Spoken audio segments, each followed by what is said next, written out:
welcome back, everybody, to another episode of the Jay Stevens Podcast.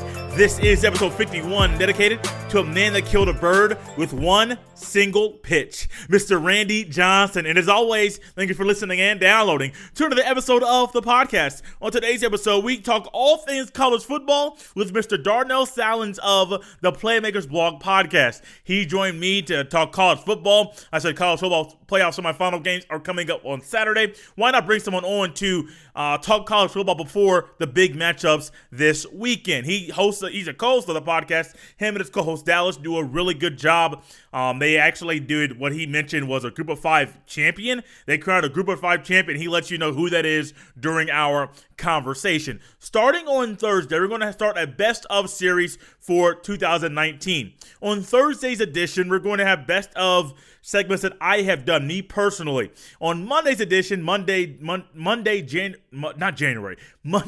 30th, best of interview edition. So be tuned in for that. I wanted to go out with a special way, my first, not even full year podcasting yet, but I said, why not have some fun? Why not? I know it's Christmas time. People are busy. I'm busy. Let's just remember things that happened in this year that I have mentioned, then also things that other people have mentioned as well to close out the year 2019. Without further ado, I can keep talking, but we got to get to Darnell. Let's go and take a trip to the Sunshine State to enjoy my conversation with Mr. Darnell Sallins of the Playmakerz blog podcast.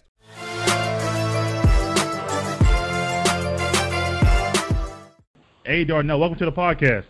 Thank you for having me. No problem, man. No problem. The committee, this is the new system, started, I think, in 2014, where the committee, we have a committee deciding who's going to be in the playoff system. Before it was a BCS. What are your thoughts on how the committee has done so far, or how they did this season? And then also, do you think they got the top four teams correct? I did this, on my own podcast, and, I agree with everybody else when I posed this question that, yeah, they got it right because, you got three unbeaten teams with LSU, Ohio State, Clemson, so obviously. And then the fourth seed, you have to figure out how this is going to work. So since Georgia lost to LSU, and then you basically had the Big 12 championship being between Baylor and Oklahoma, knowing the fact that Oregon beat down Utah. So, yeah, they got it right. It was an easy selection for the committee this year. Yeah, I thought so, too. I know a lot of people were some people were saying you could get, like, 1, 2, and 3. You could interchange those. Ohio State playing the way they played. LSU played the way they played. Clemson being in the ACC kind of got knocked a little bit. I recently saw someone on Twitter said that Clemson is playing like the number one team, but yet they're number 3. Do you think they could have moved around the first, second, and third teams and still had it been justifiable in your eyes? No, because how the committee views things, they also view your conference. What conference Clemson's in? The ACC. The only team that you really care about in that conference is Clemson, the defending champs. You look at Ohio State. Ohio State played Michigan, beat Michigan. They played Penn State, beat Penn State. Those two ranked teams right there. They beat Wisconsin twice, ranked both times.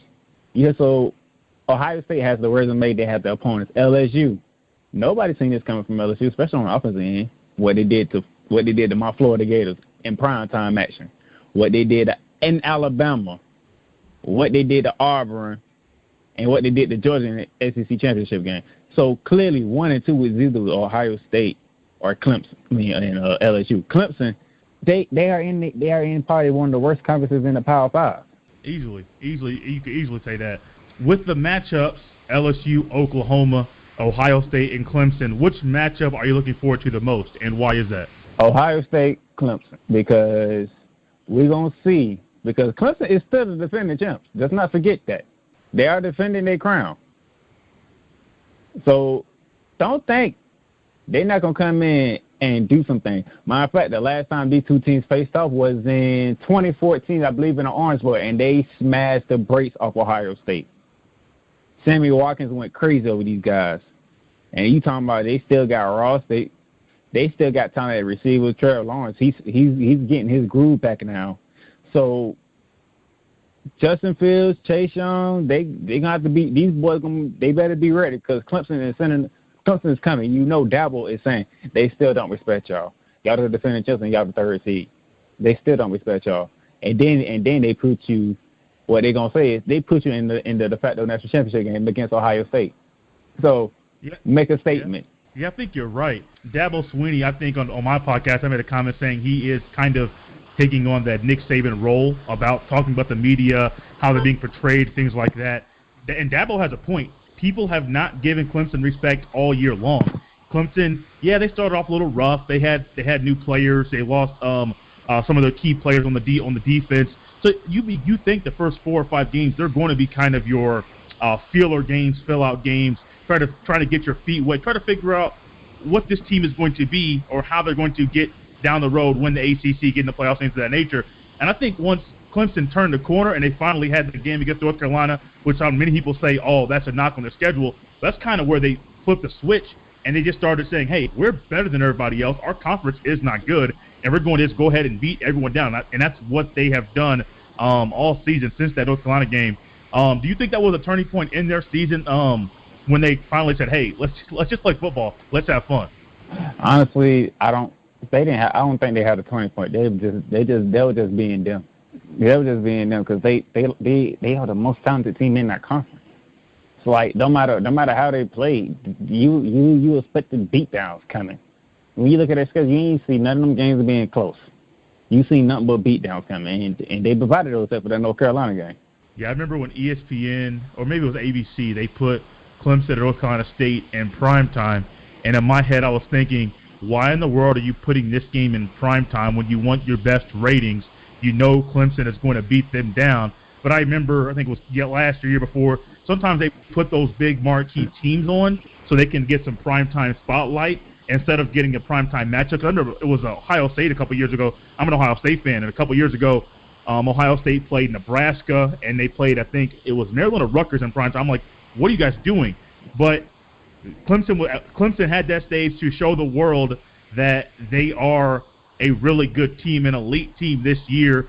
And no matter what people are saying, no matter what people say about how they started the season, they're playing like one of the best teams. And I do believe that Ohio State-Clemson matchup will be kind of the de facto national championship.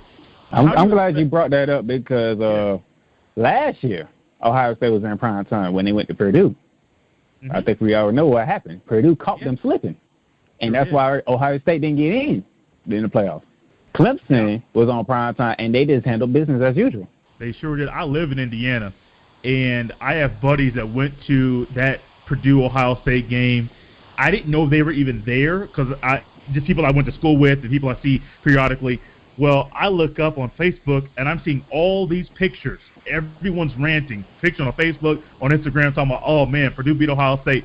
Purdue beat Ohio State. I'm like, what? I'm like, what happened? Like, I watched the game. I turned it off. But I didn't even see the final score because I turned the game off early. I'm not going to watch this beatdown anymore. I don't want to. So last year you had that, and then this year, like you said, Clemson took care of business in primetime, even though it was a opponent that didn't have the same caliber of players that Clemson had. Clemson said, hey, we're better than them. We're going to show up, and then we're going to show the entire country that we are one of the best teams in the country, contrary to Ohio State last year. Clemson, I mean, man, we can go on and on about this, but this Clemson team is kind of scary. Hey, you got a championship team with a chip on their shoulder. There's nothing more dangerous in sports. No, not at all. Not at all. How do you expect the Oklahoma defense to play against the LSU offense led by Joe Burrow, the Heisman Trophy winner? Not much. It's going to have to be Jalen Hurts on the offense to keep up with LSU, which is like the most ironic thing that anybody can say, because when you say LSU, you don't think of offense. Yeah. I mean, we think of any team from the SEC, you don't think of offense. So the fact that I have to make that statement, it tells you how great this offense is. And it's not just Joe Burrow, it's the running back. It's the receivers, Jefferson. These guys, they have playmakers. Can the playmakers of Oklahoma keep up with it? Because they got playmakers too. C.D. Lamb might be the first receiver taken in the draft. He is a bad boy. Jalen Hurts, he knows about LSU. He's played against LSU, so he knows what's to come. But can he get this team to keep up with LSU? That's the question.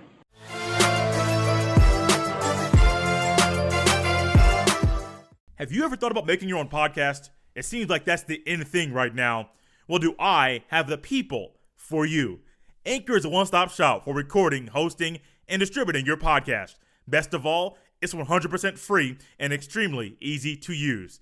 And now, Anchor will match with great sponsors who want to advertise on your podcast. That means you can get paid for podcasting right away. To get started, go to anchor.fm/start. Once again, that's anchor.fm/start. This playoff has one of the oddest, I say, groups of quarterbacks, or probably the unlikely. I don't think anybody before the season thought that we would have this group of quarterbacks together at one time.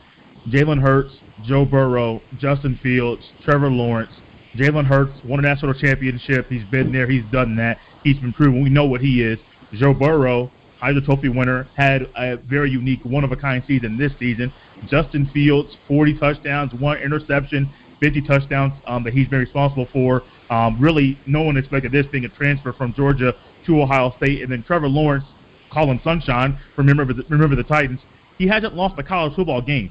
Which among these four do you think will outshine them all? Not just in the semifinal round this weekend, but also in the national championship. I can't say outshine. I'll say this: the one quarterback who needs this championship the most will probably be Joe Burrow, because Heisman Trophy winners in the playoff era has not done well. I think the only one who has done well is Derrick Henry. I think when he won it, they went on to win the national championship, or it might be the year after, and they lost to Clemson, but they made the national championship. But other than that, when you win the Heisman, you haven't done well in your bowl game. And Joe Burrow being a transfer, and I think he's a senior, if I'm not mistaken. He can solidify him being the number 1 overall pick, based on how he performs in these playoffs and possibly the national championship. I like all of them. They all, no quarterback's perfect. They all have somewhat of their flaws, even though they're very, very minor, and you're looking under a microscope to see what their flaws are and things like that. But I think all of them bring something different to the table. Some have experience. Some have the ability to rise to the occasion. Some have the ability to make mistakes, but then erase those mistakes or make plays that are going to kind of cover up the mistakes that they've made. I'm looking for this.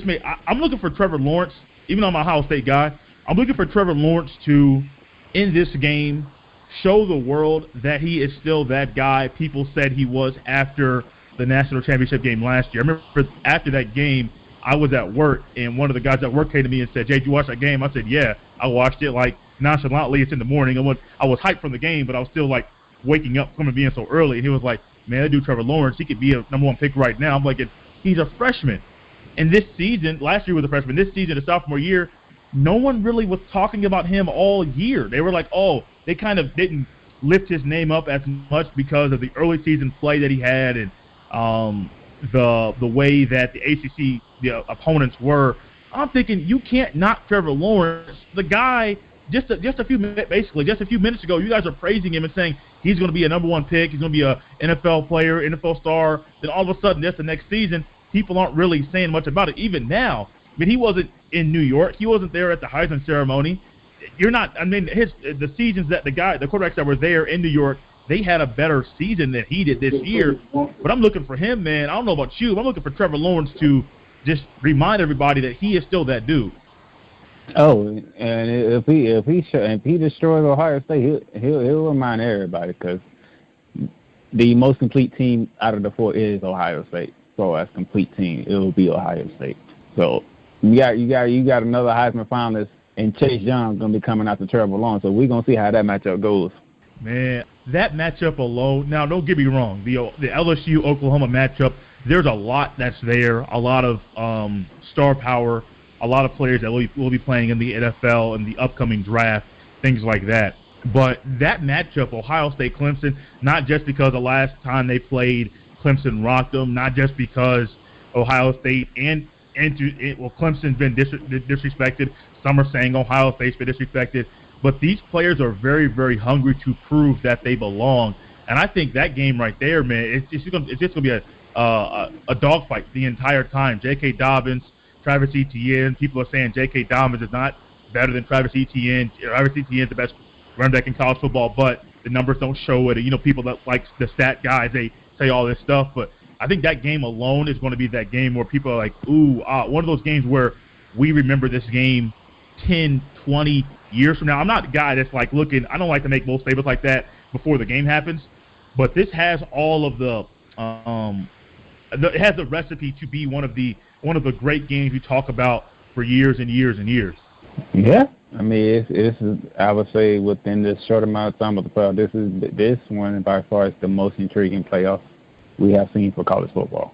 Do you think that the committee will expand to 6 or 8 teams down the road based off how the first few years of the playoff era have been, or do you think they'll stick with 4? No, based off this year. This year gave the committee what they wanted. An easy vote that was showing why we going to stick with 4 teams. You had 8 teams had a shot. 4 of them lost in the conference championship, and 4 survived. There you go. That's an interesting way to look at it. Because I know a lot of people that I talk to about sports and college football specifically, they all say, oh, well, you should get 4 conference champions plus some. See, but no one really puts the emphasis on the conference championship like you did. The thing is, last year was the opportunity for it. Well, if UCF would have had beaten LSU in the Fiesta Bowl, then this conversation would have ramped up. But by the fact that you've seen how the season played this year, okay, we have 8 teams in here. We got a Pac-12 team involved. We got the winner of the Big 12 team. We still got the SEC championship game, and that's an upset that happens. If Wisconsin does the unthinkable and takes down takes down Ohio State, you have chaos. There wasn't no chaos. Oregon beat down Utah, took them out.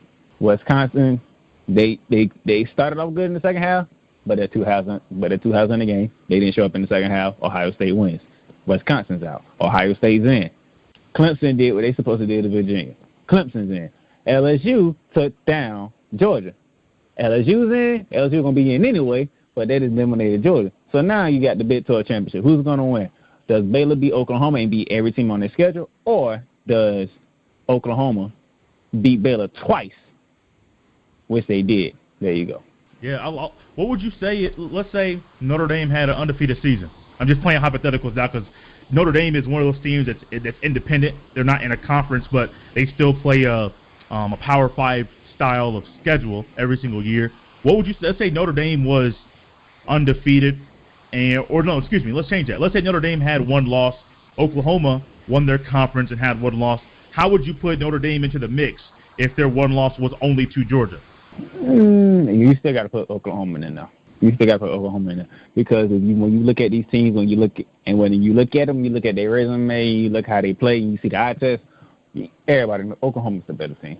With this playoff era, that people were not just people. There's so much emphasis on the conference championship, way more than it used to. I think there may be a huge push for Notre Dame to join a conference. I'm not a big fan of that.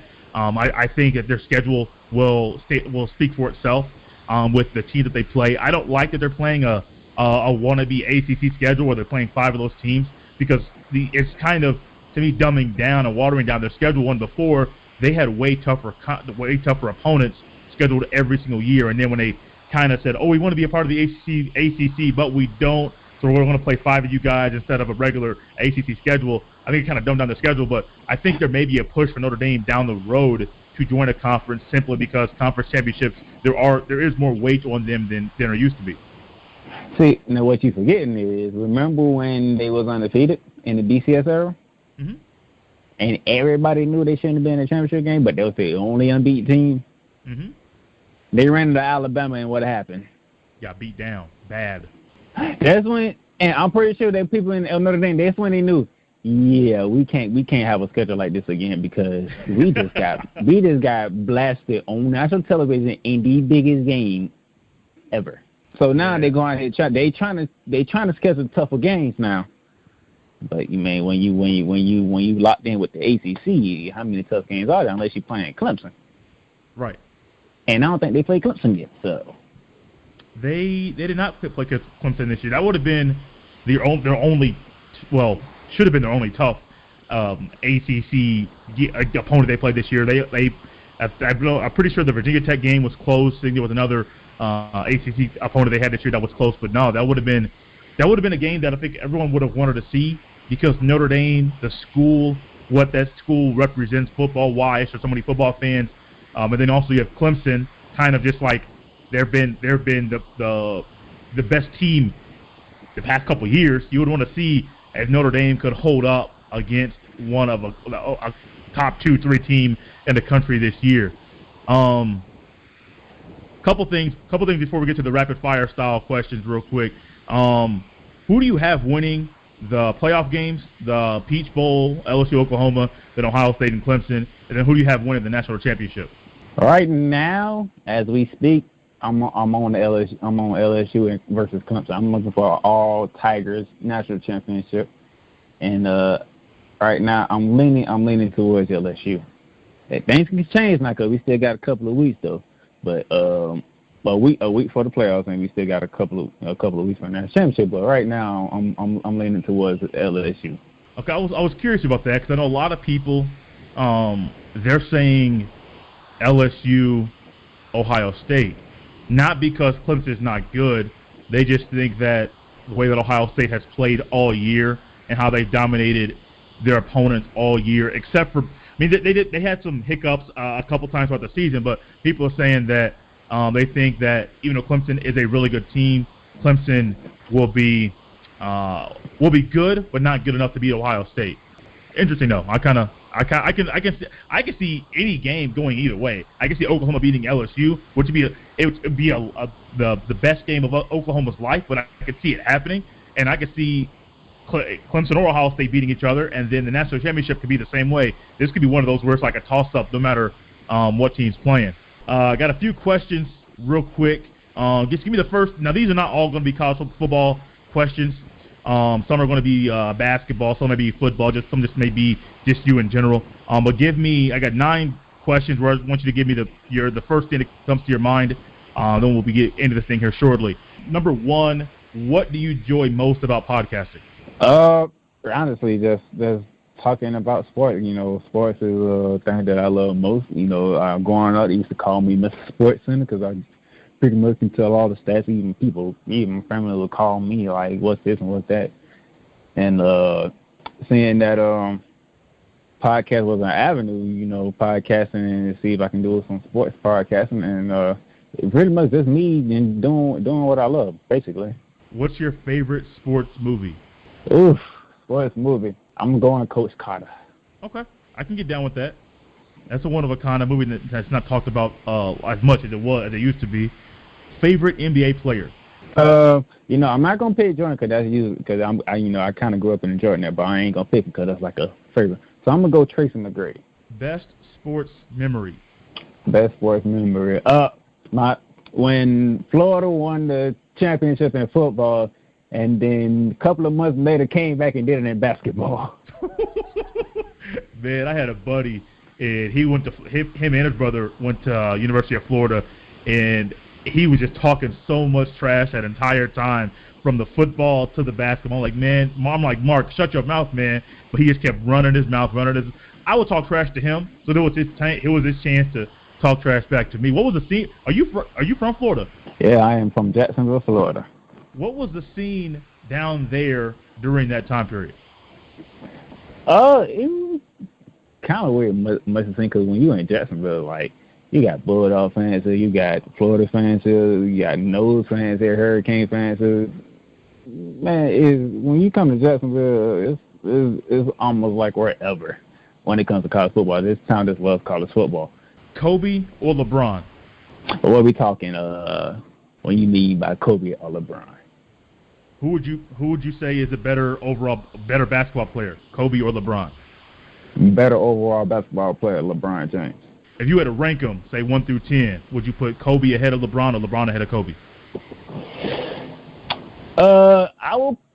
I'm picking Kobe because Kobe had that mentality of an assassin. He knew when it's time to end it, and he was gonna end it. He did it numerous times. Most surprising thing so far in this current NBA season? Okay, the Miami Heat. Can't forget about them. Who is your NFL MVP right now? Right now, it's Lamar Jackson. That guy's on the tear. I've been leaning towards Drew Brees, but it's going to be hard. There's so many players right now. There's probably a handful, even like they can win it, and that's justifiable. But when you see what Lamar Jackson and his Ravens team is doing, it's like, yo, how do you stop this? Very true. Well, I got two more. They're both football. Who's your Super Bowl matchup, and who do you have winning the Super Bowl this year? My Super Bowl matchup gone. Oh gosh. My Super Bowl matchup done. So my Rams got eliminated last night. So they did. It's disappointing for us. But if I had to make a new one, I'm looking at possibly Seattle and Baltimore. Who do you have winning it? If those two get together, I'm picking Baltimore. Hard to go against them. Just take a few minutes right now. Darnell, go ahead and promote your podcast, when it got started.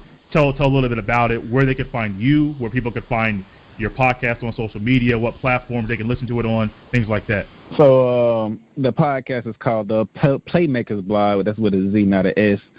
Blog podcast, and me as the host, my co-host Alex Glenn, we started this and going on back in last season, last football season, and we talk about football, basketball, wrestling. We get into it, and we do picks and stuff like that. If you haven't heard, this season we did a group of top 5 list. We picked our own national champion, which is the Memphis Tigers, and we know we keep it real, we keep it authentic, we have fun. We actually go at each other when it's necessary.